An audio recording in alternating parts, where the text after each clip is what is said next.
É inédito e é imperdível que pela primeira vez a Meta, que é a empresa dona do Facebook, do WhatsApp, do Instagram, peitou o ministro Alexandre de Moraes, endureceu o discurso contra ele e questionou a legalidade das decisões do ministro. Você não pode perder isso.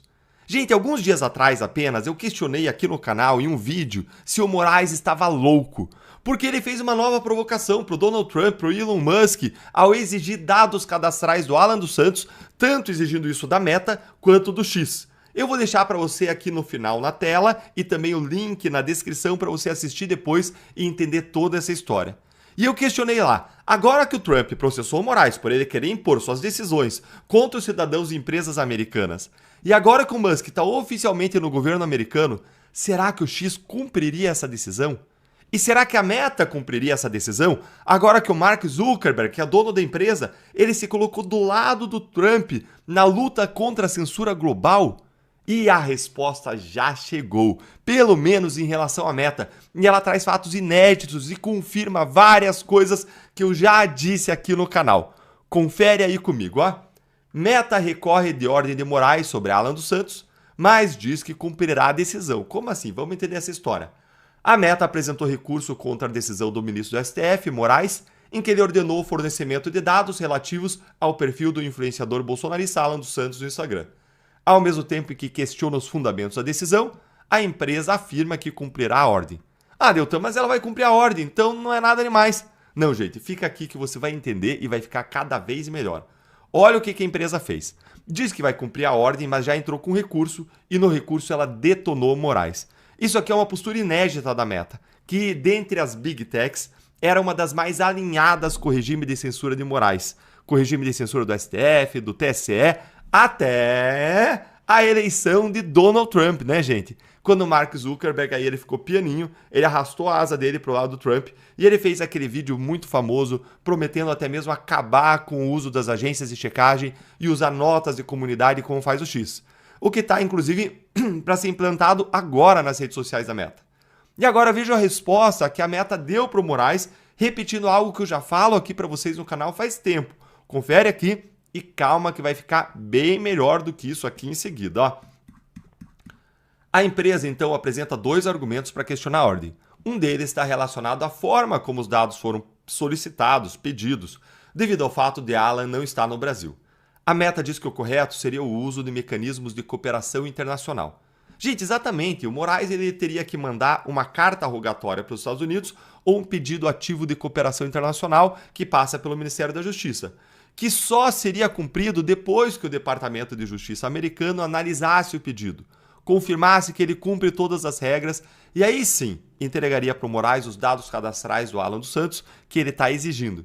Mas isso pode levar meses, anos, ou mesmo, muito provavelmente, isso seria recusado pelos Estados Unidos, como tem sido recusado, porque as ordens de Moraes violam o direito constitucional e humano, a liberdade de expressão.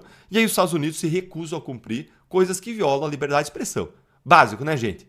E Moraes? O Moraes não tem tempo aí para isso, né, gente? Você sabe, ele tá muito ocupado defendendo a democracia. E aí o que ele faz?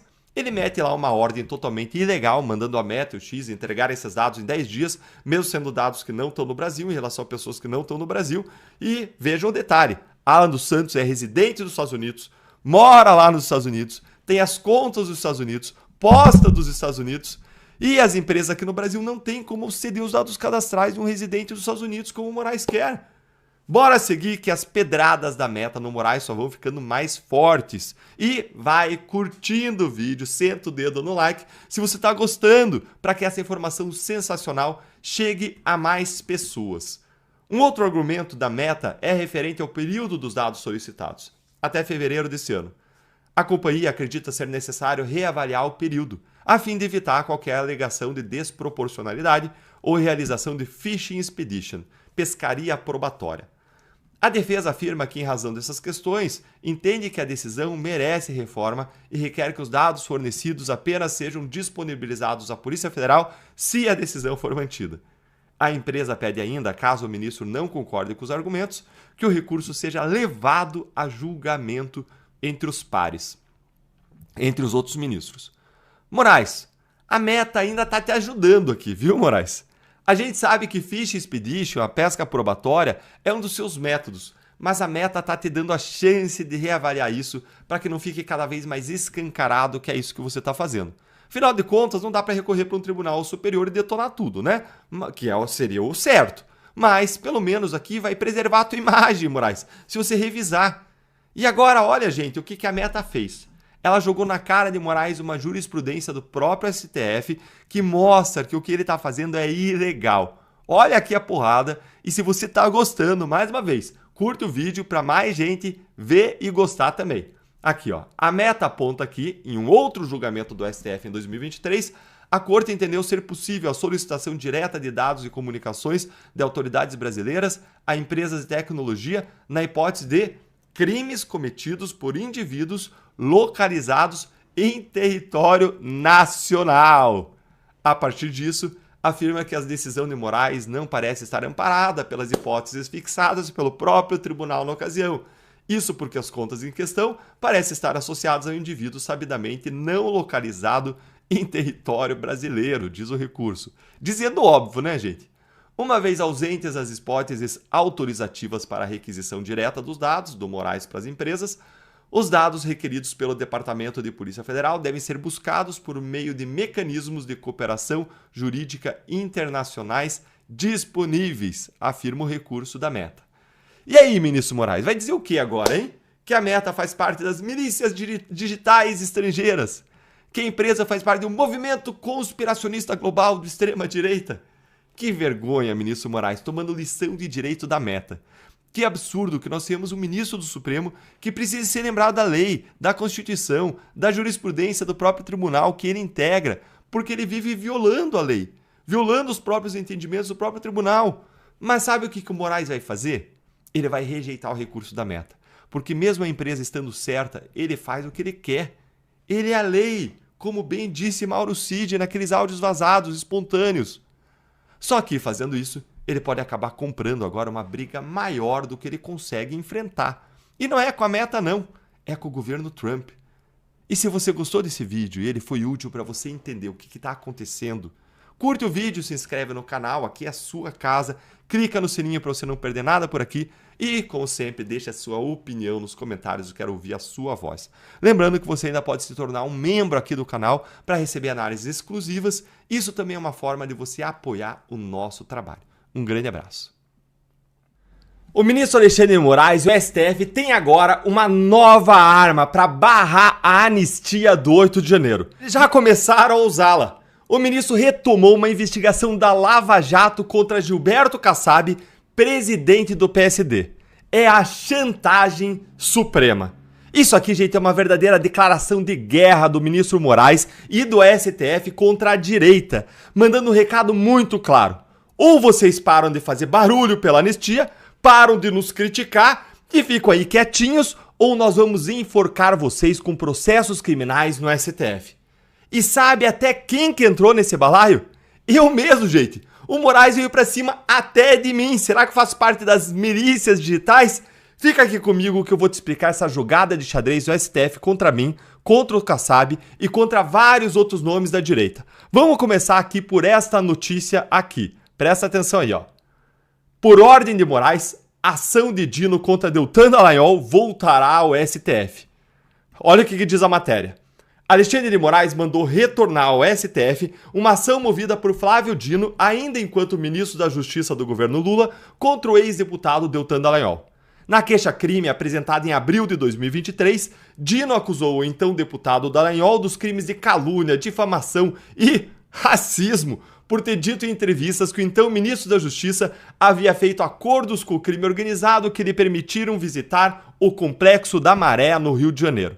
Olha, isso aqui é mentira. Eu nunca disse isso sobre Dino. O que eu falei foi que a ida de um ministro da Justiça à Maré, nas condições em que o Dino foi, seria impossível sem um acordo com o crime organizado. Algo que havia sido dito antes, não só por mim, mas por vários especialistas em segurança pública. Ou seja, nunca houve acusação nenhuma contra o Dino. O que eu fiz foi questionar o ministro, exercendo a minha imunidade parlamentar de forma legítima, expressando a minha opinião e a das outras pessoas da área de segurança pública para que ele esclarecesse como que aquela visita havia sido possível. Mas bora continuar aqui, ó. O processo do hoje ministro do STF contra o ex-procurador da Lava Jato foi enviado por Moraes à primeira instância da Justiça Federal no Distrito Federal em junho de 2023. A decisão foi tomada depois que Dallagnol teve o mandato na Câmara cassado e perdeu o foro privilegiado. Diante da recente mudança no entendimento do STF sobre a aplicação da prerrogativa de foro, no entanto, Moraes mandou a ação retornar ao Supremo. O foro privilegiado agora segue valendo mesmo após autoridades deixarem o cargo ou o mandato, em caso que envolvam crimes cometidos durante o exercício da função e em razão dela. Gente, isso aqui já está desenhada aí a nova estratégia de Moraes e do STF. Você consegue perceber? Vocês lembram do julgamento recente em que o Supremo alterou de novo as regras a respeito da competência da Corte em relação a quem tem foro privilegiado?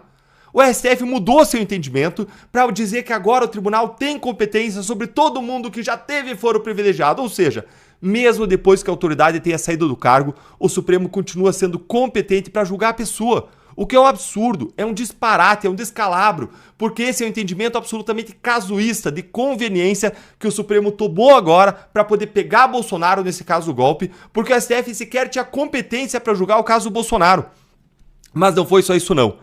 A jogada do Supremo foi muito maior. Não era só para pegar o Bolsonaro, como eu disse num vídeo aqui no canal, é para pegar toda a direita. É para pegar inclusive o presidente de um dos maiores partidos do país que pode fazer diferença na anistia, como eu já vou mostrar para você. Fica aí. Mas enquanto isso, olha aqui como que o Supremo já está fechando o cerco. Olha aqui. Com o novo foro privilegiado, Moraes manda a investigação contra Salles voltar ao STF. Notícia de apenas 3 dias, gente, 3 dias atrás. Primeiro o Moraes puxou de novo uma investigação contra o Salles, depois puxou de novo a notícia do crime do Flávio Dino contra mim, e agora ele fez isso aqui que eu vou mostrar para você. Olha o tamanho da pressão que eles estão fazendo para impedir a anistia. Olha aí, ó.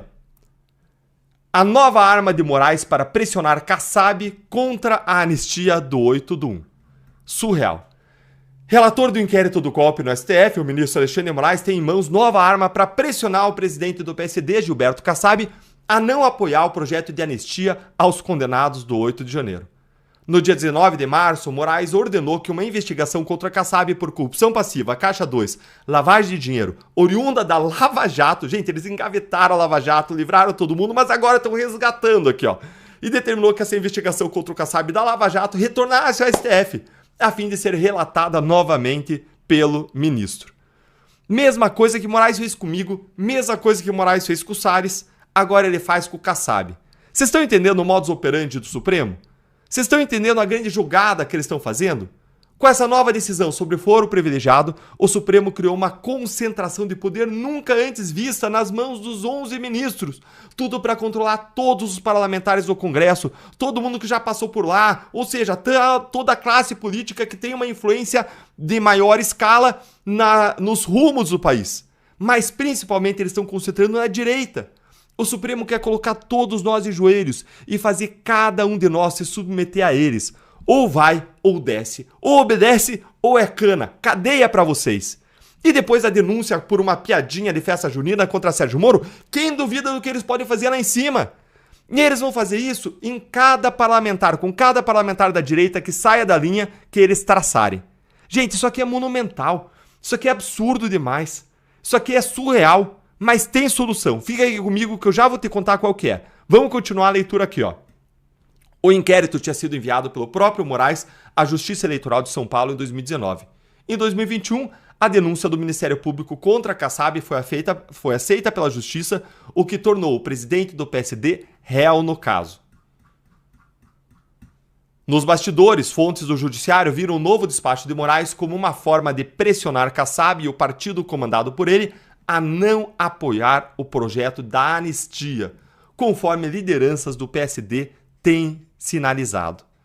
A dúvida agora é, Kassab vai tomar pressão ou vai botar pressão? Porque vejam bem, Kassab não é uma donzela indefesa, em perigo, não. Ele é um dos maiores estrategistas políticos do país, presidente de um dos maiores partidos, o PSD, que sozinho tem 15 senadores. 15 senadores. Mais os 30 e pouco da direita fazem um estrago no Senado se o Kassab der o sinal verde para eles fazerem pressão pelo impeachment de Moraes. E aí, Kassab, você vai aceitar essa chantagem suprema esse uso manipulativo de processos criminais contra eu, você, tantos outros que o STF quer controlar? Eu não vou aceitar. Eu nunca me dobrei ao abuso nenhum dos donos do poder e não vai ser agora que eu vou me dobrar.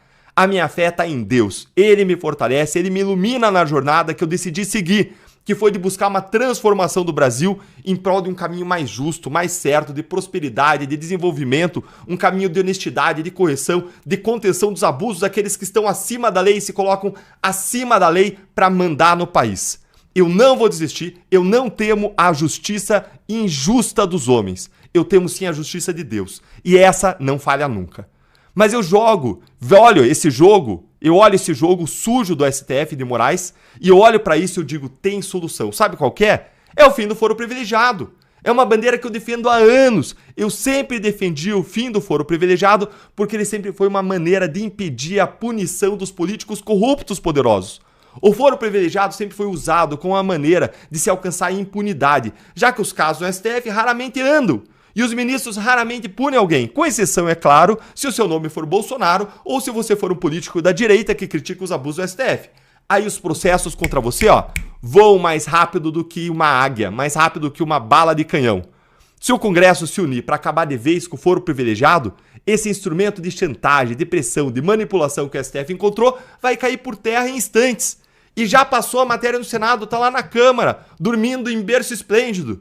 A questão agora é, os políticos em Brasília vão querer viver para sempre com a corda de Moraes nos seus pescoços ou vão preferir ser julgados em primeira instância como qualquer cidadão comum, com direito a todos os recursos que isso traz e com uma efetividade da justiça mais correta aí, né? Que coloca bandido na cadeia a partir, pelo menos, da segunda instância, se a gente conseguir também mudar essa realidade, que é outro absurdo, que a gente não tem prisão em segunda instância. Mas, hoje, pelo menos, se você levar os casos para a primeira instância, você tira essa arma que o STF tem para controlar não só o Congresso, mas controlar indiretamente o que acontece no país.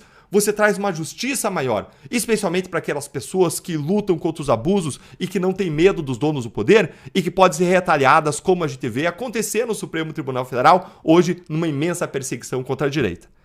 E é o que a gente está ainda para ver. O que vai acontecer? Os políticos vão deixar essa espada sobre a cabeça deles para sempre ou vão agir e conquistar a independência do Congresso Nacional? E agora eu quero ouvir a sua opinião. O que você achou desse jogo sujo de Moraes e do Supremo contra a anistia? Conta pra mim aí nos comentários, curte o vídeo, se inscreve aqui no canal, clica no sininho pra você não perder nada por aqui, deixa a sua opinião nos comentários. Lembrando que você ainda pode se tornar um membro aqui do canal para você receber análises exclusivas e isso também é uma forma de você apoiar o nosso trabalho. Um grande abraço.